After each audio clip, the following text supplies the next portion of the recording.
The past week has been insane. Danielle Smith signed a WEF net zero deal with $130 a ton carbon tax. The guy who called the Bible clear hatred is now the Minister of Canadian Identity and Culture. And Canada just joined the EU Safe Defense Pact. If you're not wondering what the hell is going on, you have not been paying attention. Welcome to the Conservative Corner. My name is Nico Lagan. As always, my co-host, David Creighton. How you doing, sir? Absolutely fantastic. I'm so happy to be here tonight. So, the past week has been somewhat insane, hasn't it? It's hard for me to imagine or to fathom that it's only been a week since Danielle Smith signed that MOU that is literally a slave deal for Alberta. And before people rip into me in the comments, I'm fully aware that it's non-binding. It's not legally binding. It doesn't mean anything, as in nobody has to do anything. But, in my opinion, Danielle Smith has exposed who she really works for. It ain't Alberta. And if you guys took 15 minutes of your time to just go read the MOU, you're going to realize that it's all about the 2050 WEF agenda of net zero, carbon taxes at $130 a ton on April 1st, going up to $170 a ton by the end of 2030, the Mark Carney tier, and carbon capture, which literally would make it impossible for Alberta to compete on the world stage if we were to add 39 cents in carbon tax by 2030 and another 5-6 cents a liter in carbon capture technology. Your thoughts, Mr. Creighton? Well, my thoughts are quite extensive on this because I covered this United Conservative Party annual general meeting quite closely, not just by watching the events proceed, but my inside man there, of course, is legal counsel for the Alberta Prosperity Project, Jeff Rath, who I spoke to before the conference, during the conference, and I just got off the line with him not 10 minutes ago to talk about what really happened here. Now, I'm in complete concurrence with this being a bogus pipeline project, and I'm also in complete concurrence that this is a very dangerous step forward. Just listen to how the Liberals answer the questions every day. Pierre Poilievre, and I give him full credit for this. He can see this is sheer folly. He knows what's going on. He figured this one out. But every time he asks a question about, is this government really committed to a pipeline? The environment minister stands up and says, this is all about the green energy. This is all about Canada's commitment to eliminating fossil fuels. And I think this is like a Monty Python skit right now in the House of Commons, because it's like people are talking about completely different things, and Poilievre knows this. I think this is one of his best hours. He understands what's going on here. He knows this is going to be virtually the end of his political friendship with Danielle Smith, and I think his greatest supporter, and Poilievre has been her greatest supporter. And this is, in some respects, very, very, very, very sad for both of them. But what amazes me here, Nico, is that we have a premier of a province who is the leader of a party that is anywhere from 80 to 85% sympathetic towards independence, sympathetic to full support. That's huge. That means that party has basically gone from a federalist party to an independence party, from a separatist party to a separatist party. And yet Danielle Smith thinks she can keep leading that party, although she's revealed on Radio Canada, and this is something Jeff told me, I missed this entirely. In a French interview, she said she will be there leading the charge for federalism in 2026, which, interestingly enough, reveals that there's going to be a referendum apparently in 2026, and she'll be up there with people like Jason Kenney and other proponents of federalism. And that, to me, is an indication that I don't think she understands the gravity of her situation right now. I don't know how much longer she can stay on as Premier of Alberta, leading a party with only 15% support for her federalist position. Now, it was a brilliant speech on Saturday. And I've said this repeatedly. I said this in a Substack column last night. I couldn't have written a better speech for her. And I said that to some of her close advisors. I said, brilliant speech. I think a lot of it was Danielle. I know you guys had something to do with it. However, it was good because here she was talking about an MOU with Mark Carney without mentioning Mark Carney because she knew it was going to elicit tremendous boos and backlash from the audience. Then she goes through all of the Alberta agenda stuff. And I hate to use this term, but it fits for this occasion. You can almost see her throwing the red meat out. And she's getting 6 or 7 standing ovations because she's out there against the transgender policy. She's out there against the censorship policy. She's out there against invaders coming into your house and you're not allowed to take them down. She's out there supporting all the things that party supports. She forgot to mention, though, Mark Carney doesn't support any of these things. And so she's left basically saying, I've allied myself with the Prime Minister of Canada, although I'm not going to tell you his name right now because I know it's going to get a big blast of booze, but I've allied myself with somebody who doesn't agree with any of these small c conservative libertarian policies implemented by my government. So what is she left with? I'm not sure. I don't know how. She pulled the rabbit out of the hat. In my latest column, next time around, it's going to have to be not just a rabbit out of the hat. It's going to be one of these great Houdini escape acts if she expects to get out of this one, because it's just going to get worse, especially when this pipeline project completely collapses. And she's left leading a party where she doesn't have much in common with the future of Alberta. You know, we've been covering this extensively, my co-host and I, on the political orphans. I've been a big proponent of Danielle Smith. I like the way she was walking the line between being part of Canada and leaving space for Alberta to decide what they wanted, to really just say, you know, if that's what you guys want, perfect. Yet now it seems since the MOU, she kind of changed her tune publicly. She's not walking a line anymore. She's literally saying out loud, I'm a federalist and we need to trust Mark Carney. Because that's basically what she said word for word at the presser after the MOU, where she was explaining to us how Alberta would get, it was a good thing that Alberta was going to get a provincial carbon tax at $130 a ton, which is $50 more than what the federal government is charging right now. She was also bragging about carbon capture, as in what a bogus technology. There's no way to be competitive by trying to remove carbon from oil and gas. It's made out of carbon. Like, can we call a spade here? To me, she looked like an, I don't want to call people names, so she exposed herself, let's say that. To me, when I was listening to her speak, because I covered the event live, I could not believe, my mouth was on the floor. Because I'm not from Alberta. I don't know the UCP. I'm not behind the scene talking to people in Alberta. At least not when it came to Danielle Smith. And now my mind is blown, but I've spoken a few times with Nadine Wellwood, which ran against her.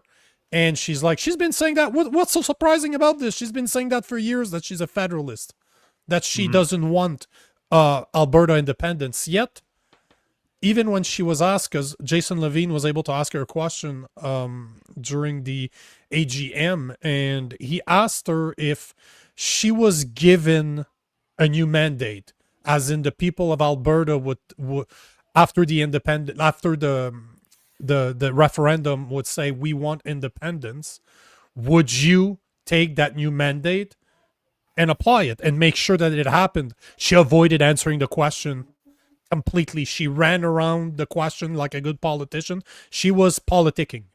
So even that she won't touch anymore. So it seems that she played a good game until the MOU, but now all the cards are on the table, and that's what I've seen ever since. Is that she's out now. We know she's a federalist. She doesn't want Alberta to be independent.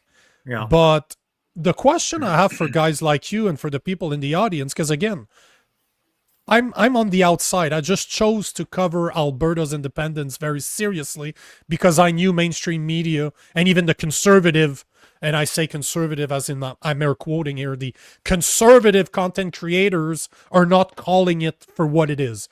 I'm basically one of the only ones out there that is calling out Danielle Smith for what she's done. Well, and people are not enjoying the fact, oh, you and me both. That's what we're talking about it right now. But I want to ask to the audience, and I want to ask you is, has Danielle Smith betrayed Alberta, or is she playing 5D chess? Because a lot of the complaints that I'm getting on posts like the one that you reshared today, where I'm explaining what Danielle Smith signed on the MOU, people are like, oh yeah, but she knows it's not legally binding. She's just trying to expose Mark Carney. I'm like, okay, I understand that you like Danielle Smith. I like her too. But I got played. She fooled me. She'll never do it again, but she fooled me. But people are so stuck on I like her that they cannot admit to themselves that she is not for Alberta independence. And that MOU, legally binding or not, is still exposing what she believes in, because this is the WEF 2050 green agenda, word for word. Well, in many ways, Nico, that's one of the primary problems with this MOU, is that MOUs are a dime a dozen in government. If you've ever worked in the military, you see them all the time. If you worked in the bureaucracy, MOUs are virtually just useless pieces of paper. So yeah, it's not binding. So that also means there's no guarantee of a pipeline. And she has put so much faith in this pipeline materializing, I think almost out of nowhere, because I don't know who's going to be running over with their money in hand saying, let me build it, because it's so fraught with difficulties and problems and potential people saying, no, not in my backyard happening here. So as I've said so many times, I've known Danielle Smith for over 20 years. I met her at the Calgary Herald when I was a columnist there, and she was working there as a columnist, and she was also doing some television work. I have all the time in the world for Danielle. I really like Danielle. And I don't think she's playing 5D chess here, though. I think she is trying to put her whole political future in a pipeline because she sees she's lost her party. That's what it comes down to. Yeah. And even if you don't really give a damn either way about whether Alberta chooses independence or it stays in Canada, it's a fascinating exercise in political science, what's going on here. I can't think of another time this has ever happened in Canadian history where a provincial leader has literally lost control of their party to separatist or independent forces. Usually when a leader is elected, the party stays federalist or the party was already separatist. Like when René Lévesque became the first separatist premier of Quebec, he was a separatist leading a separatist party. It was very, very, very clear. Funny how that works, huh? And here we have Danielle Smith has lost control of her party. The huge amounts of the rank and file now support independence. It's not the same party that she took control of from Jason Kenney. It's not the same party. So I think she's putting all of her political future in this. And as Jeff Rath was saying today, the scuttlebutt now, and what he's hearing from folks in the know, that his sources are that Danielle Smith doesn't really intend to stay on as Alberta Premier forever, that she's looking at the federal scene. And this is why suddenly Mark Carney's not such a bad guy. I'm not suggesting she's going to try to take Mark Carney's job, but she might try to take Pierre Poilievre's job. And Poilievre gets into a lot of hot water. He gets in a lot of trouble not being funny enough, although he did a damn good job at the Parliamentary Press Gallery dinner. I'll have to say that. But he's always being accused of not being human enough, not being understanding or emotional enough.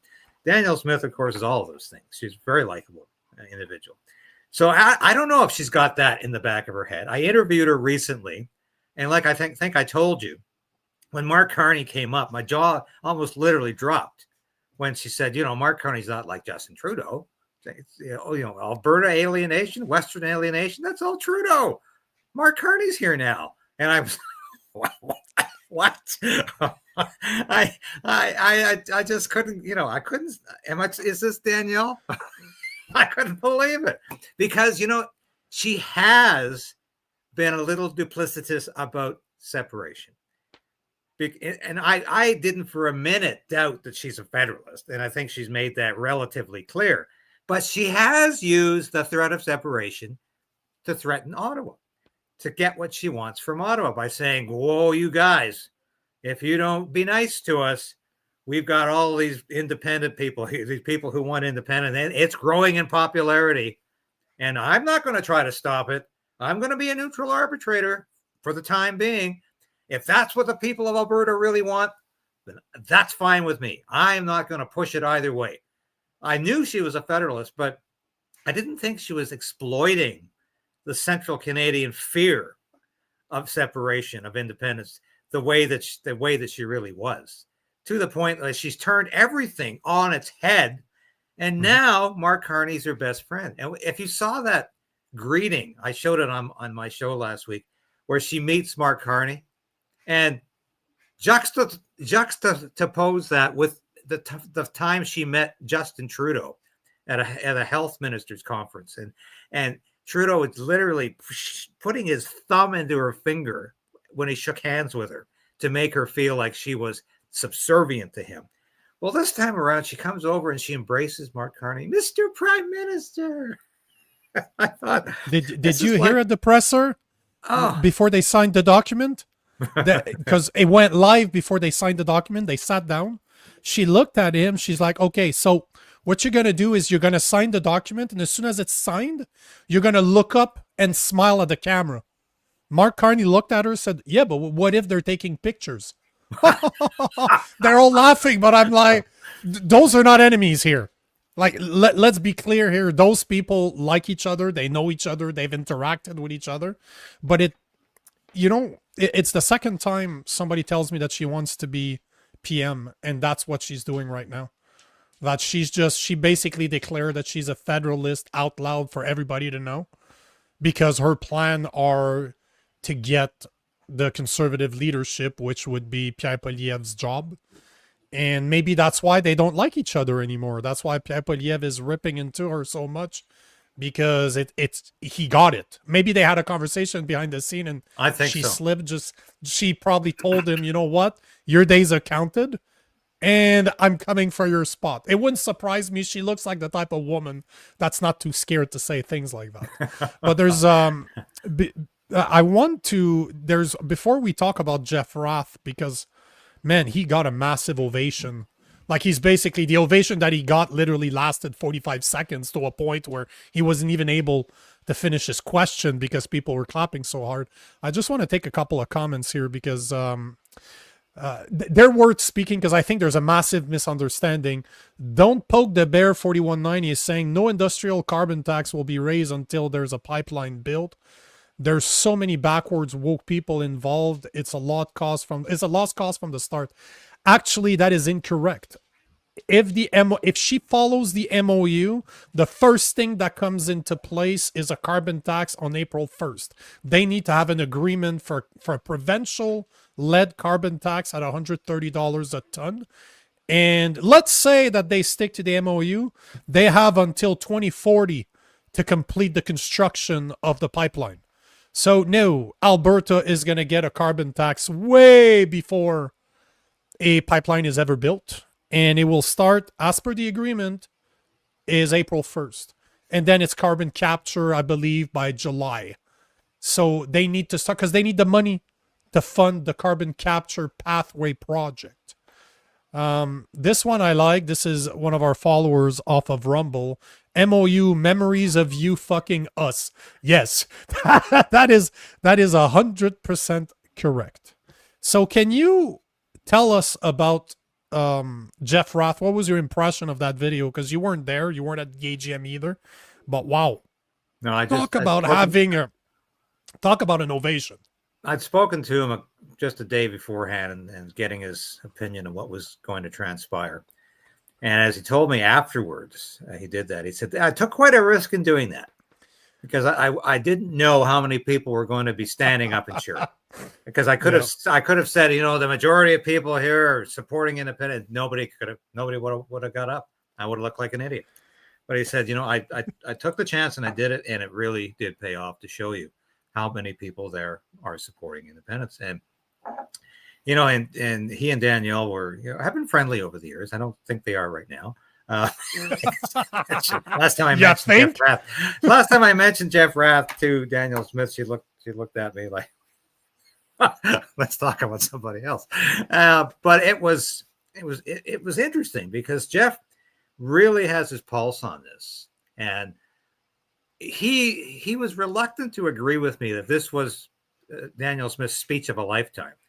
And from a purely political standpoint, it was a brilliant speech. It was an absolutely brilliant speech because she managed to talk about the MOU, dismiss it within the first 3 minutes of her speech, avoid any booing, avoid any people en masse leaving the auditorium, never mentioning Mark Carney, focusing on all of the accomplishments.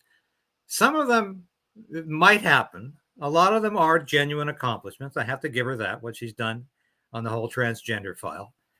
But as I said, she's mentioning things that are highly dubious. She can't tell people that you have a right to shoot an intruder who's coming into your house because right now you don't. It's against the law.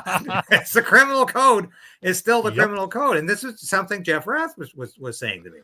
He says, how can she give people legal advice like that if the criminal code has not been amended? And she's talking about the province simply ignoring the gun law. Well, it's nice to say, but might not actually work that way in practice. But what Jeff is basically telling me is that she doesn't seem to realize the gravity of the situation, or she does and is making alternate plans. It's one or the other. And he just like you said, he can't decide whether this is all part of a master plan of hers to leave provincial politics and enter federal politics, or whether or not she's just becoming immersed in all of the bad news that's going on around her, and the fact that she's lost control of the party. It could be either way, and I'm not 100% sure what it is, but there's a lot of people out there who seem to think she's really smart about this deal, and clearly, if you look at this deal, there's nothing smart about this deal. No. Because, it's going to increase the industrial carbon tax in Alberta by 600%, sixfold. It's going to drive up the price of Alberta oil, which is already some of the most expensive in the world, thanks to the federal government. And what happens nobody's talked about this, Nico. The United States is poised to invade Venezuela, which I think is a pretty stupid thing to do. But one of the reasons they were poised to invade Venezuela is they want access to all that oil. Guess what the Venezuelan oil is exactly like? It's the high sulfur oil that Alberta produces, and those refineries in the U.S. love to take. That's why they love Canadian oil, but they also love Venezuelan oil. This could be disastrous. Putting up the price of Alberta oil at the same time as the U.S. gains massive access to Venezuelan resources. What's that going to do? That could be political and economic disaster for Danielle Smith if that happens.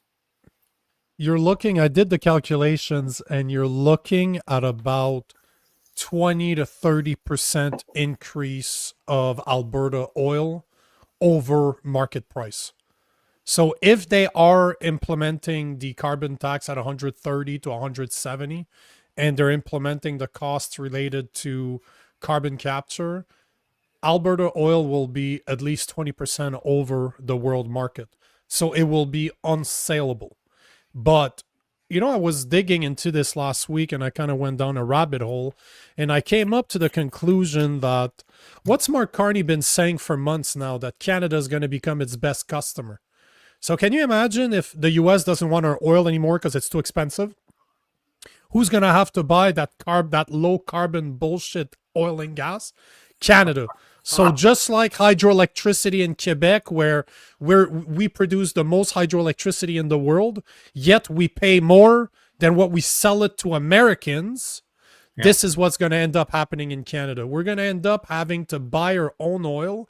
And as per, again, the calculations I made, we're looking at 28 cents more at the pump for 130 ton, $130 a ton. So you have an extra 28 cents a liter just to cover the 130 a ton industrial carbon tax. And once it ends up at 170 or in 2030, you're looking at almost 40 cents a gallon just in carbon taxes.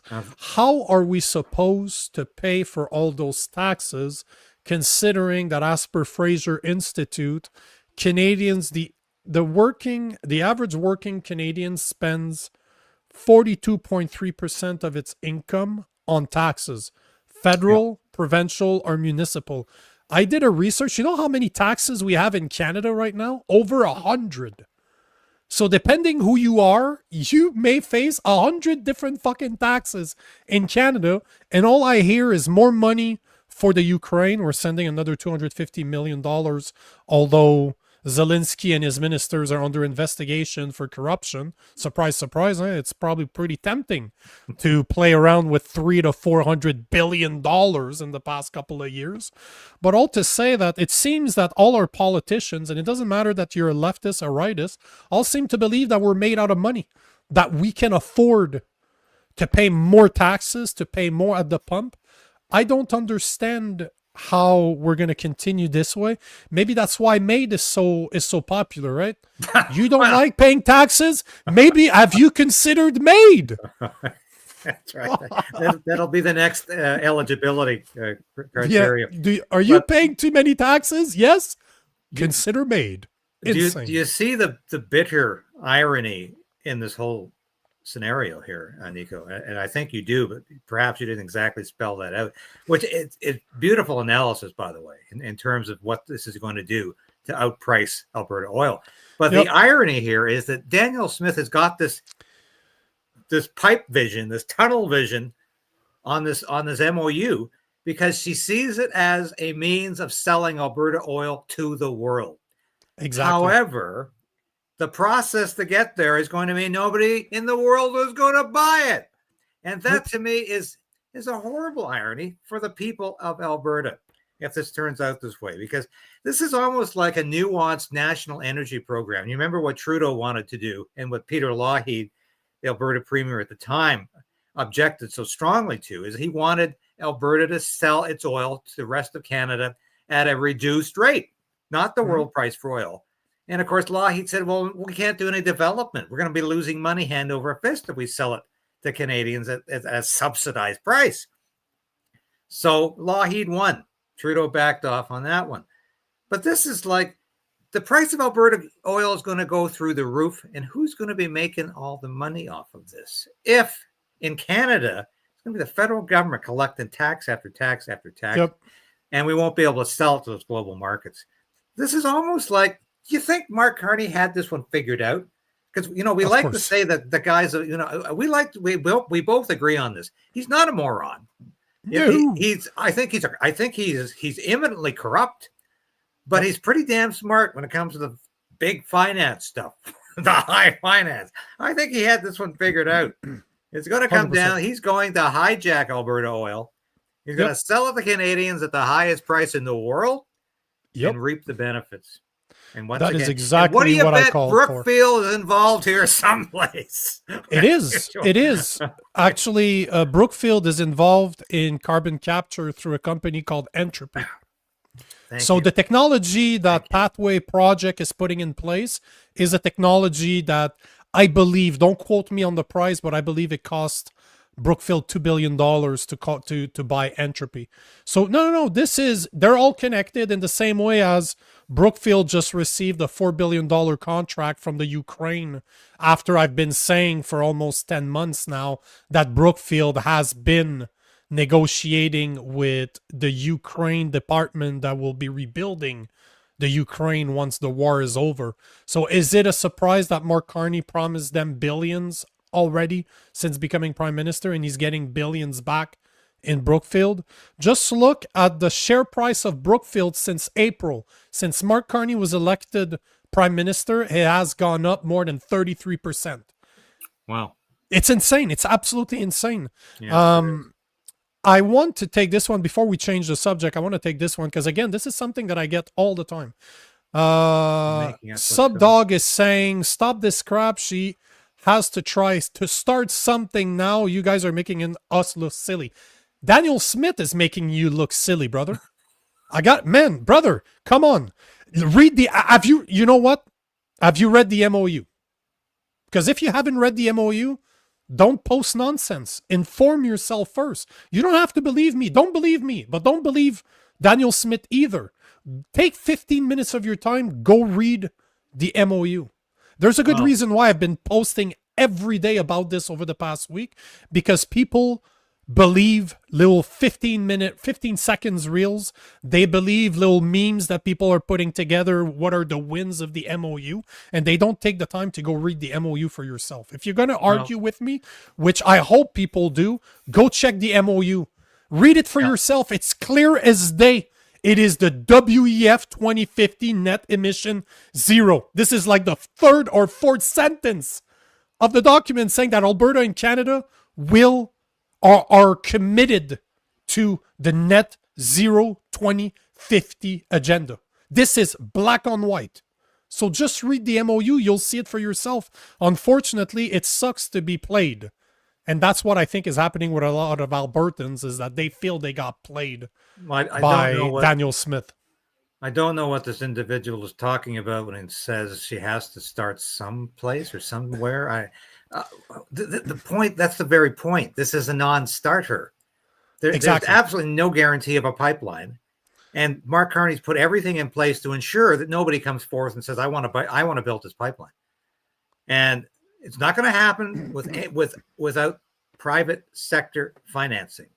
And that's part of the baseline here as well. And I don't see anybody coming forth and saying, I want to go through the hell of trying to build a pipeline in Canada when I'm going to be hit with all kinds of Greenpeace protesters at every stop along the way. And they're lethal, these Greenpeace protesters now. I'm going to have every Indian band claiming I'm on their land and they want a piece of the action too. I'm going to have the left-wing political parties opposed.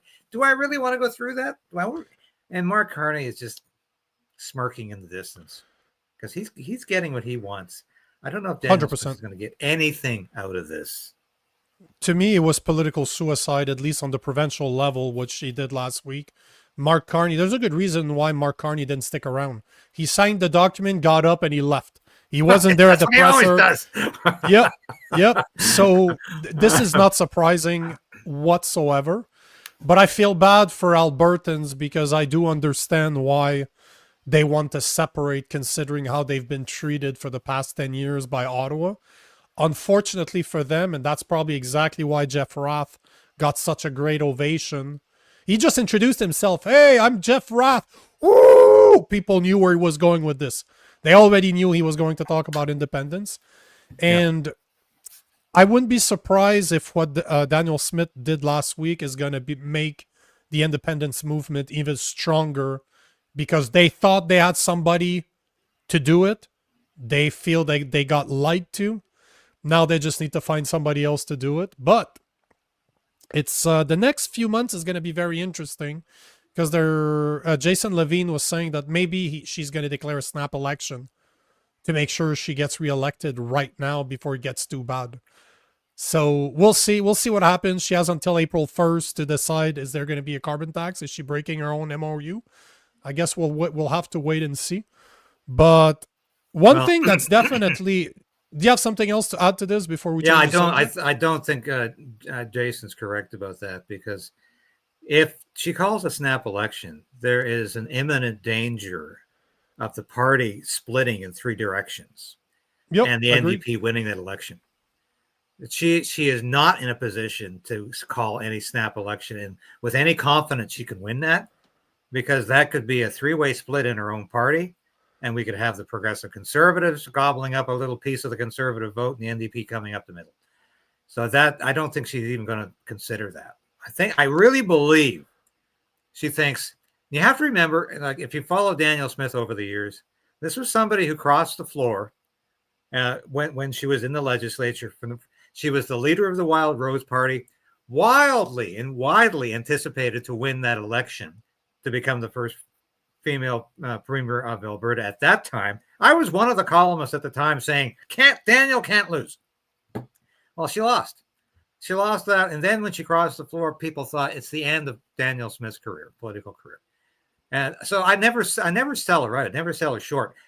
But I really do wonder if she thinks her future is in provincial politics, or whether she wants to jump into federal at this point. But don't sell her short as a woman, as a politician, as somebody who I think understands what kind of a mess she's in right now. Maybe not the gravity of it, but she knows she's in a bad situation, and an election's not going to help. She is not an idiot. That's for damn sure. She is not stupid. That woman is smart. She knows how to play. She knows how to politic. She is not an idiot. That I will never underestimate her, even if I don't agree with what she's doing, because that would be a mistake. So I agree with you. The next few months is gonna be interesting. That's for damn sure. I'm just curious to see what it's gonna take for a lot of Albertans out there to stop defending her like she's playing 5D chess. Because she ain't. This ain't tactic outside of her paving the way to becoming the leader of the Conservative Party of Canada. This in no way, shape, or form was good for Alberta. It was good for Danielle Smith. Let's see how good it was for Danielle Smith. I was thinking that she probably got bought off in the back end. I have no proof of what I'm saying. Those are all speculations. But she got something. And that something might just be becoming the Conservative Party leader of Canada, because that could be what she wants, right? I heard the same thing you have, and chances are they weren't from the same people. Yeah. Now, one other thing I wanted us to talk about is Marc Miller. People were celebrating last week when Stephen Guilbeault was leaving. People are like, woo, celebration, the crazy activist Guilbeault's gone. And then Marc Miller is there. 10 times worse, in my opinion, than Guilbeault. Guilbeault's just an idiot. Marc Miller is a very, very dangerous idiot. But the same minister who calls himself a Christian called the Bible on October 30th clear hatred.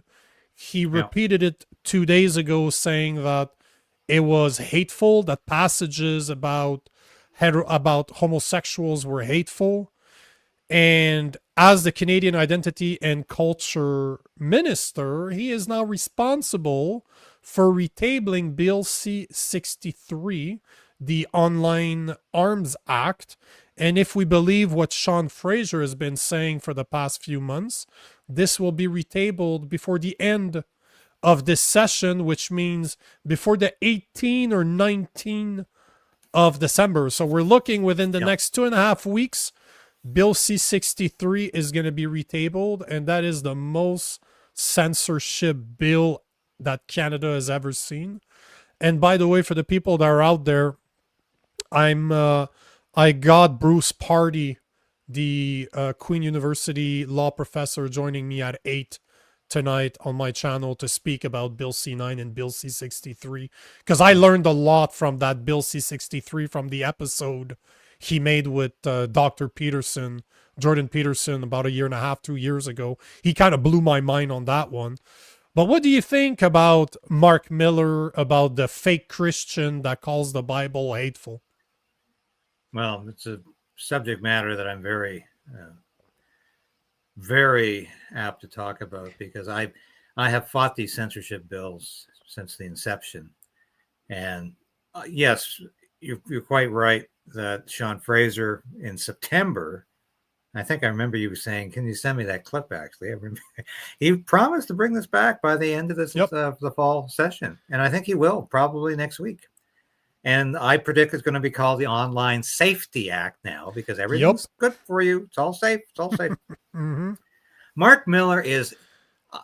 I look at Marc Miller and I almost see a James Bond villain at times, because he is so condescending, so arrogant, so dismissive of people he deems to be less than his cerebral equals. And I would actually argue that most of the people in the House of Commons probably surpasses intellectual capabilities, but he's very high opinion of himself, very low opinion about just about everybody else, including his own peers in his own caucus. But this is the guy who really wants, I think, to be the first. This has been tried in Europe, by the way. I mean, there are pastors being thrown in jail all the time for reading from the Bible. Never happened in Canada, and it will never happen in the United States unless it's overthrown by a communist revolution. But this has never been something that we actually contemplate in Canada. Banning the Bible or other books of faith, like the Quran, they'll be on the list as well, because it says some things about homosexuality that are not politically correct or in tune with the LGBTQ agenda or in tune with Mark Carney's Pride season is all year round theory. So this is nefarious. This is sinister. This is horrible. And this is a guy who wants to ban the Bible. And once again, who's coming forth right now to say, hey, this is kind of outrageous. Not going to happen in my country. The Muslims are coming forth and saying, stop it. Where are the Christian leaders? Haven't seen a single Catholic. Haven't seen anyone from the evangelical community step forth and say, you're not going to tell me the Bible's going to be banned in my country. No, once again, the Muslims are more upset about it than the Christians. And that's why I work with the Muslims every year to protect our kids from the transgenderism in the school, because Muslims generally seem to be more vocal about expressing their political opinions than a lot of Christians do. I never cease to be disgusted with Christians in this country, because they are on the verge of being thrown into jail for reading the Bible. And well, I don't know if that's really something we want to talk about. And it's always that way. And as an evangelical myself, I get absolutely disgusted with people not having the political or the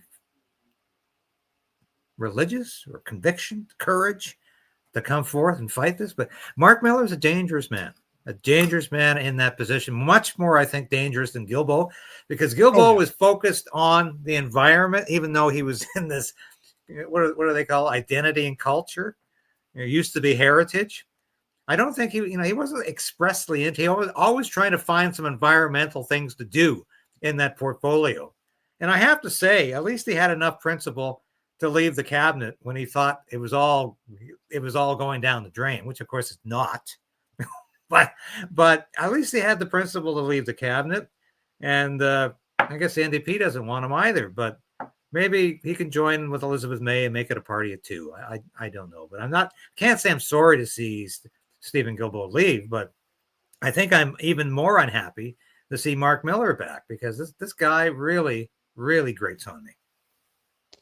Yeah, and he also said something a couple of days ago about Bill C9. I don't know if you heard the rumor that behind closed doors, the Bloc and the Liberals have made a deal that the Bloc will back Bill C9, because obviously as a minority government, the Liberals need another party, and the Bloc has 20 something seats, between 20 and 25 seats. I can't remember the exact number, but they need another party to back them.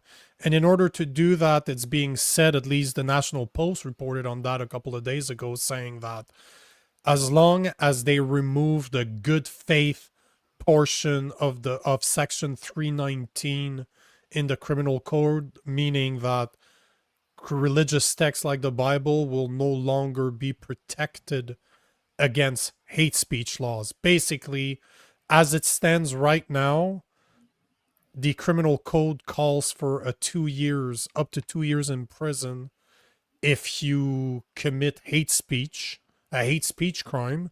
So that means that me saying to mentally ill trans individual that women cannot have penises and that there's only two genders would be considered a hate speech. And as a Christian, exactly, I could end up in jail for 2 years for stating a fact that is recognized in the DSM version 5 that doctors follow for their medical treatment and diagnosis. So we are living in a dystopian world where this is even considered.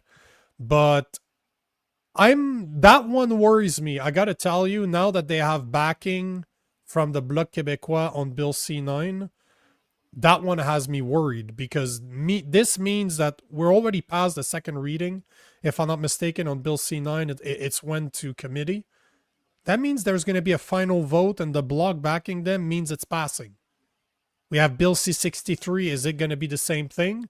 Yeah, The Bloc Québécois is going to make little demands, and they're going to push it forward. Like, I'm at a point right now where, those two bills, Bill C9 and Bill C63, cannot pass. Or else Canada as we know it will cease to exist. We will become the UK. I would say even worse than the UK.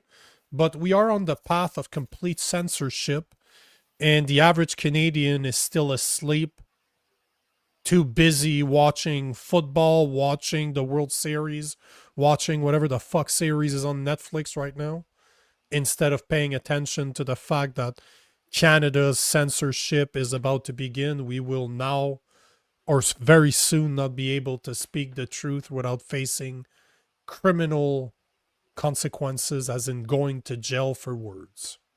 The Bloc has repeatedly said, I've heard them say it so many times in question period, they want the religious exemption gone from all the hate crimes and hate speech legislation that already exists. Of course, they want it taken away from the legislation that's coming. The Bloc is as censorship crazy as the Liberals. The Liberals could probably get this passed with tacit NDP approval. NDP have gone full throttle on censorship as well. The only party that's opposing it really with any vigor is the Conservatives, the official opposition. But the only two MPs that are really, really out there every day opposing us, that's Andrew Lawton, a former journalist, and my old friend Michelle Rempel-Garner, who is sometimes on the wrong side, sometimes on the right side of issues, but she's on the right side of this one. She's fighting this Bill C9 very effectively, along with Andrew, who I think is doing a fantastic job. Leslie Lewis is also fighting it. Yes, correct. And these we need this opposition, but Poilievre needs to be talking about this as well, because it's as I tell people every day on my own show. It's fine to talk about bail, not jail. Talk about safe streets, safe communities. We're not going to have a safe country if this bill goes through, and it will. No. And as Andrew Lawton pointed out the other day, they are excluding people from the committees. They want to fast track this thing through the committee stage, get it to third reading, and pass it. That's how close we are. And this is deadly because this parliament just came back in September, and we're on the verge of passing one of the most odious censorship bills in the history of this country. This is frightening. But that's the one thing Mark Carney's been damn effective at doing. He's very effective at getting censorship and surveillance bills passed in the House of Commons. Pretty damn horrible at getting a trade relationship going with the United States. Doesn't know what the hell he's doing with fighter jets. Can't figure his way out of a paper bag and other policy issues because he doesn't want to, because it's all about enriching Brookfield Asset Management and Mark Carney. He does that very effectively too. I had to laugh. You talk about how he fled the signing agreement. Remember when he had the king and queen of Sweden over here? In the middle of their visit, Mark Carney's running for the aircraft because, hold it, I got to get to the United Arab Emirates because there's a big deal over there for Brookfield that I got to be there for, because he's literally 2 or 3 days away, either ahead of Brookfield or just behind them at all of these international spots he goes to. The most corrupt regime in the history of Canada, maybe the history of North America. This guy is just setting new levels of corruption.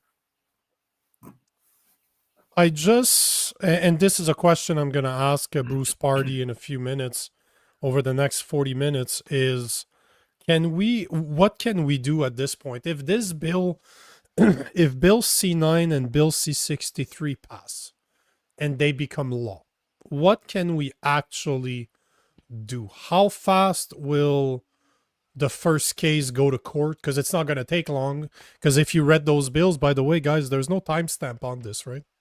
The reporting mechanism in Bill C69 or Bill C63 is anonymous. So anybody could go on the internet, look at something that I said last year, say that it's hate speech, and goddamn, I have a lot of that on my platforms.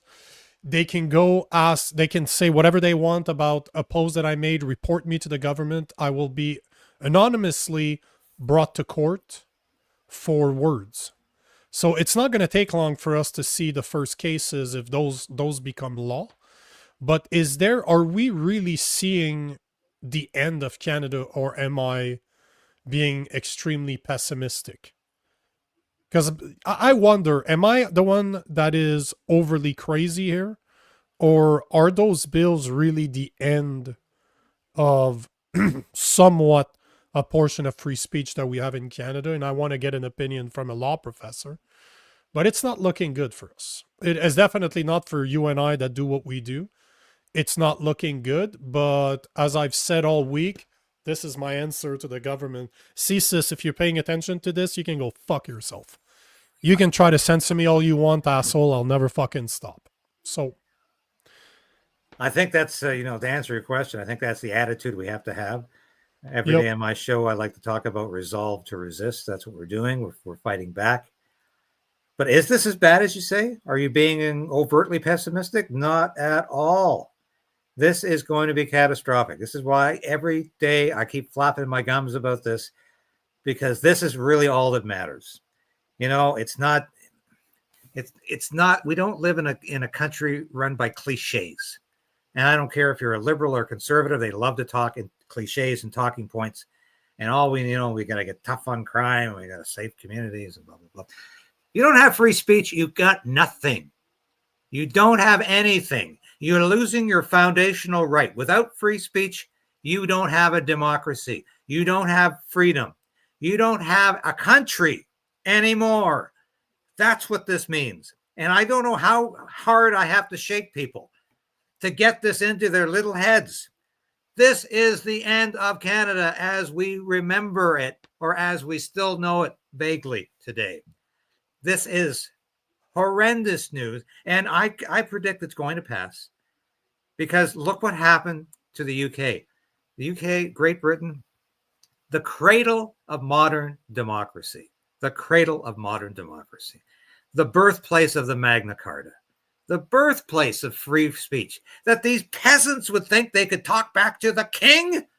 That came out of hundreds of years of the British experience.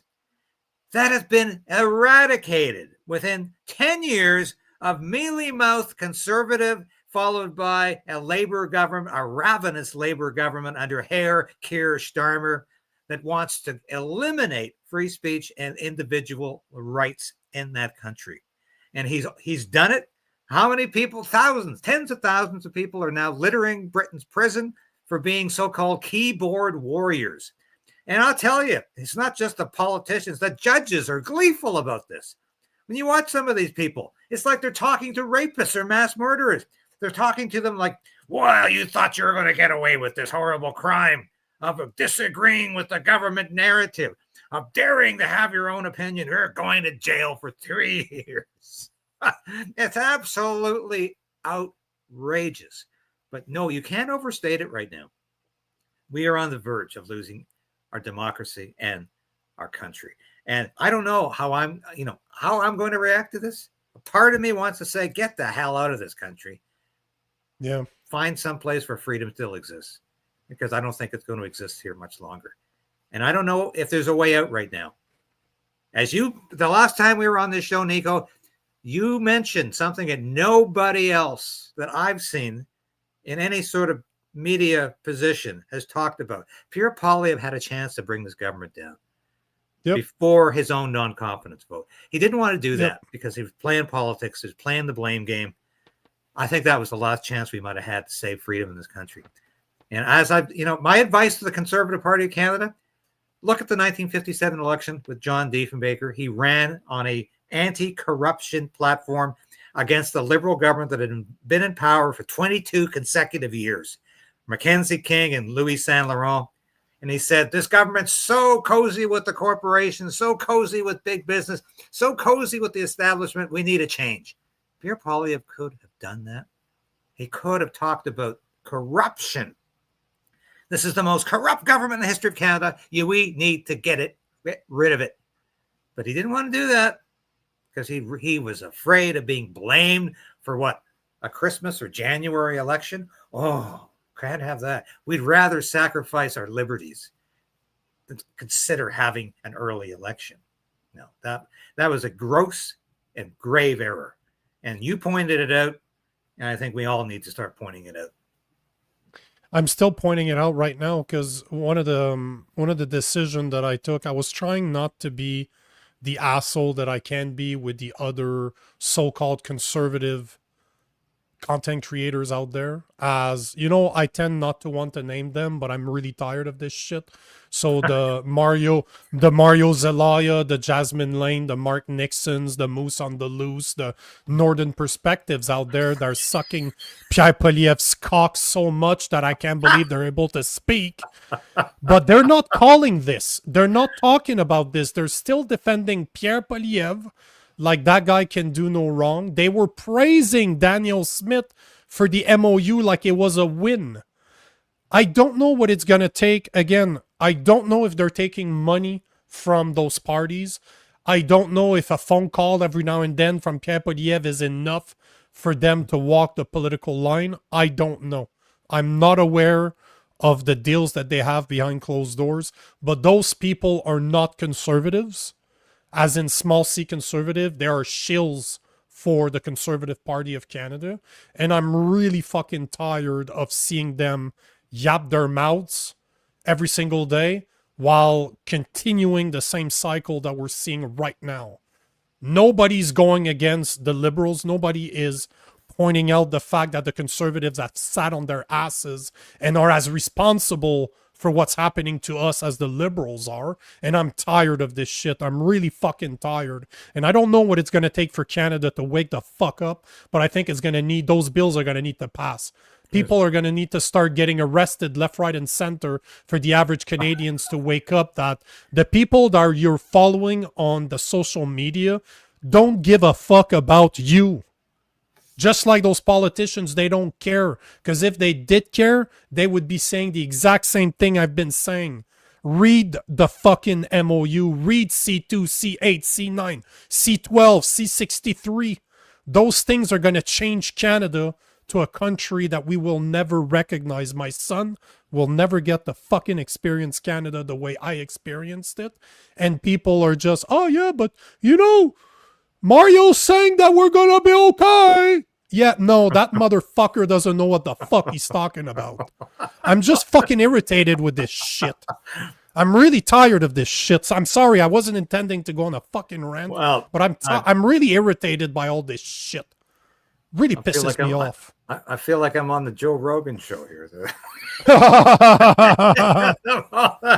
But I'm glad you said it, because these are the same people, you know, Skunk on a Bunk and the rest of them. These are the same people who ignored the ostrich story because Pierre Poilievre didn't want to talk about it either. Some of these people live in the same province as Universal Ostrich Farms. They couldn't be goddamn bothered to even ask a question, even run one episode. I have no time for these people either, because they're propagandists. If you're on YouTube and Rumble and X and all these other social media positions to be a propagandist for the Conservative Party, why don't you just go and work for the party? Go ahead. Get your salary from the Conservative Party of Canada. If all you want to do is say everything Pierre Poilievre does is wonderful, he's fantastic, I cannot criticize him. The Conservative Party, every one of them are beautiful MPs. You're wasting your time and mine, but you're doing a lot of service for a political party that really enjoys getting your free labor. And I'm assuming it's free. I hope it is. I hope they're not getting paid for this. I don't know, though. Nobody's ever come to me, even though I literally worked for Conservative MPs. Nobody's come to me and say, hey, David, you know, if you just get with the program, you know, we can slip you some dollars. I'll tell you, if I ever got the invitation, I wouldn't take it, because my independence is something I value more than anything else. And the fact that I am allowed to criticize political leaders that I'm supposed to agree with. Sometimes I don't. I'm a small C conservative. I'm a small L libertarian on a lot of other issues. But that doesn't mean I have to cozy up to political parties and say you're always right. That's not what I'm on the air for. And that's what you're not on the air for that either. And I think that's one of the reasons we get together every Wednesday night. Yeah, it's just, you know, it bothers me because I have recorded with Mark Nixon and I actually like the guy. He was a super nice guy. I've chatted with Jasmine Lane. She seems like a super nice person. I have no clue who Northern Perspective is. I don't know them. I don't like their content. They're literally conservative followers. Same with Mario Zelaya. It just bothers me that nobody seems to have the balls to really say what needs to get said. And those people have massive audiences. I have an over 200,000 people audience, and I have no problem saying this. I will continue to say it. But combined, we could literally have 3-4 million audience size, and yet they choose not to. They don't want to create a problem with their followers, so they're not saying anything, or they actually don't believe that there's a problem and they believe that Pierre Poilievre can save them. I don't know what the fuck they're thinking. I don't know. But it baffles my mind that they're not talking about the censorship that's coming. They're not talking to the extent that it needs to be spoken about. They're not being serious about it whatsoever. And it blows my mind. I don't know what it's going to take for Canadians to wake up. And unfortunately, I think it's going to need to get worse so that people really feel it. Everybody sees it. It's flagrant. It's right in their faces. Because until then, I don't know, man. I don't know what it's going to take. Well, we'll keep fighting together, my friend. Amen to that, brother. Sorry, we didn't get to your, we didn't get to the EU Safe Defense Pact. We're running out of time. My rant, I think, took over that time. My apologies, man. That's okay. It was very entertaining. We need more of it. Yeah, I agree. So on that note, we'll close off the show. I got another one coming up in like 28 minutes. But as always, it's a pleasure. Guys, thank you for being here. Thank you for commenting. Agree with me, disagree with me, it doesn't matter. As long as we're able to talk about it, as long as we're able to have a civil conversation about it, that's all that matters to me. So thanks for being here. If you don't follow David, make sure to follow him. If you don't follow me, make sure to follow me. And we will see you Wednesday next week, 6:30 p.m. Eastern Time. Enjoy the rest of your day, guys. Thank you.